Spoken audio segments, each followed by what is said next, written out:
uma história pela frente. Sim. Eu quero agradecer a Deus tudo que aconteceu comigo até o momento. Bem como agradecer as pessoas que têm se chegado perto de mim para ajudar a vencer essa batalha. Vamos agora sim entrar no covil dos ursos, mas acredito em Deus e peço para Ele sabedoria, força e fé para vencer esse objetivo, para vencer esse objetivo. Por quê? O futuro de muita gente depende da ação de poucos que estão aqui agora. Obrigado a Deus pela oportunidade. Amém. Amém. Bora! Bora, meu! O senhor xingou o ministro do Supremo de canalha. O senhor fez isso com o microfone. Então, E ele vinha perdão. fazendo contra mim. Corte rápido. Mas, candidato, Ele eu vinha lhe fazendo perguntei contra- qual era o seu propósito. Lembra a pergunta que eu fiz ao senhor? Qual era o seu propósito? Falou ministro. Corte rápido. Foi um ministro específico. Senhor, Tá ok? É. Tá refeita aqui a dúvida? O maluco é brabo. se isso não lhe compete fazer, não é uma atribuição do presidente da República, é uma atribuição constitucional, candidato. Quem vem sendo perseguido o tempo todo por um ministro supremo sou eu. Corte rápido. Um inquérito completamente ilegal. E as medidas que vinham sendo tomadas por esse ministro eram contestadas. Lá atrás, inclusive, a procuradora Raquel Dodge deu um parecer para que esse inquérito deixasse de existir e continue existindo. A temperatura subiu. Hoje em dia, pelo que tudo indica, está pacificado. Espero que seja uma página virada. Até você deve ter visto, por ocasião da posse do senhor Alexandre de Moraes, um certo contato amistoso nosso lá. E pelo que tudo indica, está pacificado. E quem vai decidir essa questão de transparência ou não serão, em parte, as Forças Armadas que foram convidadas a participar da Comissão de Transparência Eleitoral. Corte rápido. As Forças Armadas são uma das partes, né, desse grupo que analisa a segurança. A grande questão não é nem a presença das Forças Armadas, candidato. A grande questão que se dá é que o senhor se coloca como patrono das Forças Armadas e a forma como o senhor ataca o sistema eleitoral é que causa ruído e que causa Fique tranquilo, uma certa Teremos intranquilidade. Pode ter certeza que vão ter eleições limpas e transparência no corrente ano. Quai, seu app de vídeos curtos. Primeiro, você não está falando a verdade quando fala xingar ministros. Isso não existe. Isso não existe. É um fake news da sua parte. Outra coisa, eu quero é transparência nas eleições. Vocês, com toda certeza, não leram o inquérito de 2018 da Polícia Federal, que inclusive está inconcluso. E aquela pergunta que eu sempre faço: se você pode botar uma tranca a mais na sua casa para evitar que ela seja assaltada, você vai fazer ou não? Então esse é o objetivo disso que eu tenho falado sobre o Tribunal Superior Eleitoral. E outra coisa, em 2014, tivemos eleições, no segundo turno, o PSDB duvidou da lisura das eleições e contratou uma auditoria. E a conclusão da auditoria do PSDB, que as urnas são inauditáveis. E só para ficar bem tranquilo aqui, Boni, 2018, houve uma denúncia de fraude e a senhora Rosa Weber determinou que fosse aberto um inquérito pela Polícia Federal para apurar a fraude. Que, obviamente, se houve fraude, eu ganhei, quem fraudou seria eu. A PF começou a apuração. E quem informou o que eu vou te falar aqui para a PF foi o Tribunal Superior Eleitoral. Numa das partes do inquérito está assinado pelo chefe do TI do TSE que hackers ficaram. Hoje, a verdade é que o Centrão, ele é a base do seu governo. Você está me estimulando a ser ditador. Eu, candidato? Você. Porque o Centrão são mais ou menos 300 parlamentares. Se eu deixar de lado, eu vou governar com quem? Não vou governar com o parlamento. Então você está me estimulando a ser um ditador. São 513 deputados. 300 são de partidos de centro, pejorativamente chamados de Centrão. O lado de lá, os 200 que sobram, é o pessoal do PT, PCdoB, PSOL, Rede. Não dá para você conversar com eles. Até eles não teriam número suficiente para aprovar sequer um projeto de lei comum. Então, os partidos de centro fazem parte, grande parte, da base do governo para que nós possamos avançar em reformas, como temos avançado em muitas coisas. Como, por exemplo, através do Centrão, nós conseguimos o Auxílio Brasil de R$600 para 20 milhões de famílias. Dá para imaginar isso? E olha só, os partidos de esquerda votaram contra o parcelamento dos precatórios, que era condição para a gente dar lá atrás R$400 de Auxílio Brasil para esses mais necessitados. Assim como a questão de poucos meses, para diminuir o preço da gasolina do Brasil, todos os senadores do PT votaram contra a redução de semestre no Senado. Por favor, candidato. Não, Se eu longe de governar mim, sem o não Centrão, estimulei. Nos momentos mais dramáticos, o senhor imitou pacientes de Covid com falta de ar. Imitando pacientes com falta de ar, muitos viram isso como um sinal de falta de compaixão. Eu queria que você botasse no ar eu imitando falta de ar. Mas pelo que eu faço aí, que aqui é contra, tu segue aí a receita do ministro Mandetta. Você vai pra casa, quando você tiver lá, falta de ar, você vai pro hospital. O cara com falta de ar ele vai pro hospital pra fazer o quê? Pra ser entubado. Meu Deus do céu. O que eu tenho a falar com a população brasileira? Peguei o Brasil numa situação crítica, na questão ética, moral e econômica. Começamos a trabalhar, tá? Fizemos muitas reformas em 2019. Infelizmente tivemos a Covid, depois tivemos a guerra lá fora, tá? Tivemos uma seca enorme. E nós fizemos tudo possível para que a população brasileira sofresse o menos possível. Isso nós fizemos. Hoje você nota o preço do combustível caiu assustadoramente, nada de canetada, um trabalho nosso junto ao parlamento brasileiro, conseguimos R$600 de Auxílio Brasil para 20 milhões de pessoas mais pobres, conseguimos a transposição do São Francisco, que estava parado desde 2012, levando água para o Nordeste. Nós pacificamos o MST, titulando terras pelo Brasil, e 90% dessa titulação foram para as mulheres. Criamos o PIX, tirando dinheiro de banqueiros, fazendo com que a população pudesse se transformar muitos em pequenos empresários, um PIX sem qualquer taxação em cima do PIX. Anistiamos 99% da dívida de 1 milhão de jovens junto ao FIES.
Inteiro, justamente para sustentar o fique em casa no pico da pandemia, fique em casa se puder.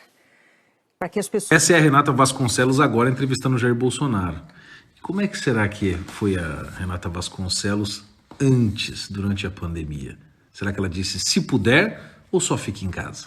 É isso, além dos cuidados com a higiene, que o principal pedido hoje é ficar em casa, até que venha a orientação para sair. E os artistas, será que eles disseram fique em casa se puder?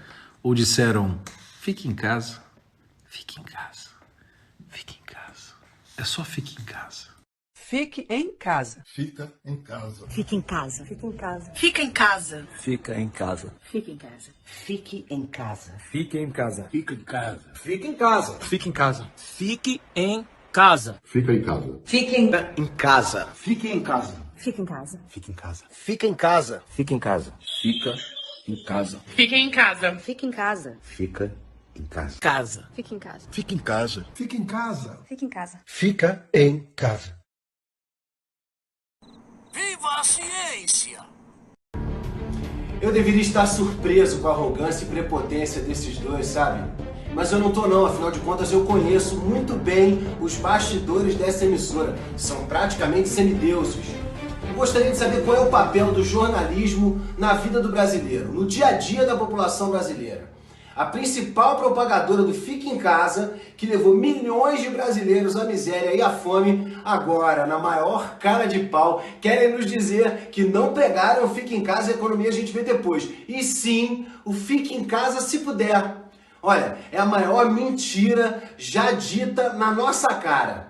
Uma vergonha a postura do senhor William Bonner e da senhora Renata. Estão longe de serem jornalistas. Não se faz uma entrevista impedindo o entrevistado de responder perguntas. Ainda mais quando o entrevistado é o presidente da República e as suas respostas são de interesse público. Olha, a Rede Globo tem lado e nós sabemos qual é.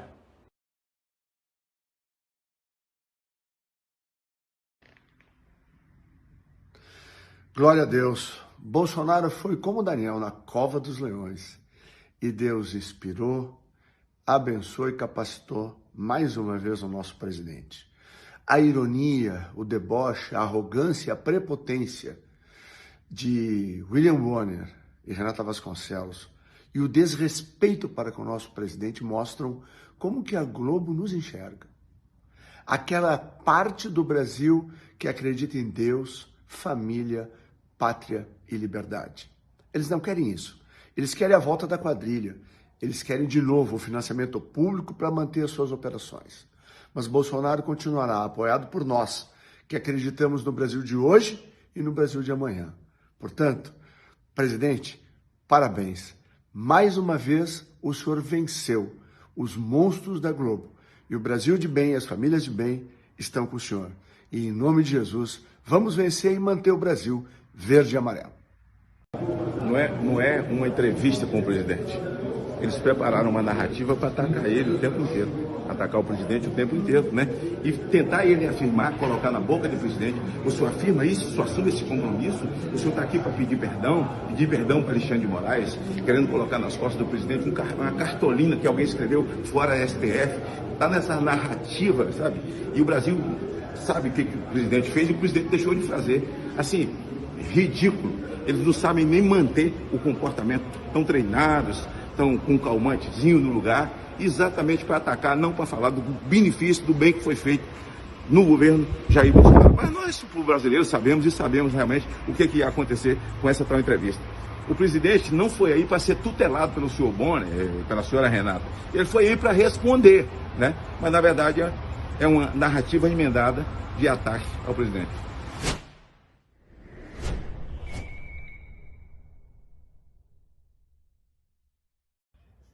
Eu tenho que falar sobre o jeito debochado do senhor William Bonner para falar com o presidente da República. Eu não vou ficar falando de lado político, quem eu apoio, quem eu não apoio. Agora, a postura de um apresentador do Jornal Nacional, ironizando um presidente da República, que se prestou aí nessa emissora que passa vergonha fazendo ativismo político, mesmo sabendo que seria atacado, é uma vergonha. É uma afronta ao jornalismo. É por isso que eu digo, o jornalismo no Brasil acabou, virou jogo de interesse, não tem mais notícia, não tem mais informação. É um ativismo político sujo. O deboche do William Bonner. Nunca gostei do trabalho desse cara, sempre achei um cara metido, arrogante, que passa uma impressão ruim no ar e fora do ar, para quem já conviveu dentro ali da Rede Globo. E hoje deu nojo. Foi asqueroso, foi assim, ridícula a postura dele, debochada com o presidente da República. Ele pode ser contra, a emissora dele pode ser contra, porque acabou com muita mamata dela. Agora, debochar um cara que se prestou a ir lá, mesmo sabendo que seria atacado, é uma vergonha para o jornalismo. É por isso que a Rede Globo tem uma audiência cada vez menor. É por isso que a cada dia mais gente se recusa a assistir a TV Globo. Simples assim. A entrevista do Bolsonaro, feita agora pelo William Bonner e Renata Vasconcelos no Nacional, pode ser resumida da seguinte forma. Um tribunal de inquisição, de acusação, sem nenhuma pergunta específica ou questão em profundidade, acusações levianas, de piadas, de termos, de linguajares, de posturas de presidente, para fugir do principal assunto.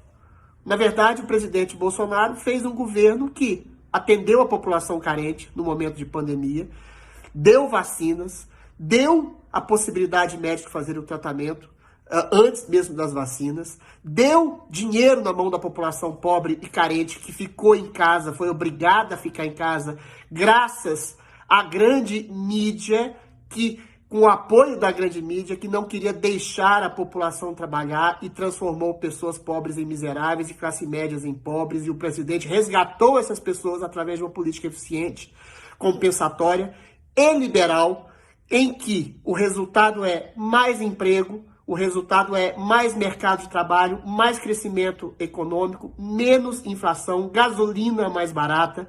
Ou seja, o presidente está transformando um país num país melhor do que quase todos os países em recuperação depois da pandemia. É simples assim. As caras e bocas, as caretas, a cara de nojo, a cara de asco, as perguntas infames, por que você fez uma piada nesse sentido? Por que você não deu uma palavra de carinho? Por que você não fez um gesto de atenção? São todas da ordem do politicamente correto. Fugiram todas do escopo do que foi concretamente realizado pelo presidente Bolsonaro.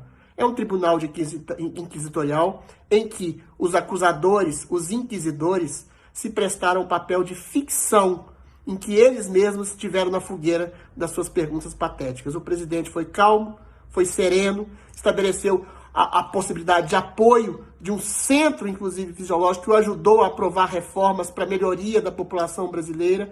As perguntas foram demagógicas, as respostas foram objetivas. Para um homem que é considerado grosseiro, vulgar, ditador, Bolsonaro deu um show de educação, civilidade, objetividade a dois inquisidores que se travestem de jornalistas. Foi isso que aconteceu.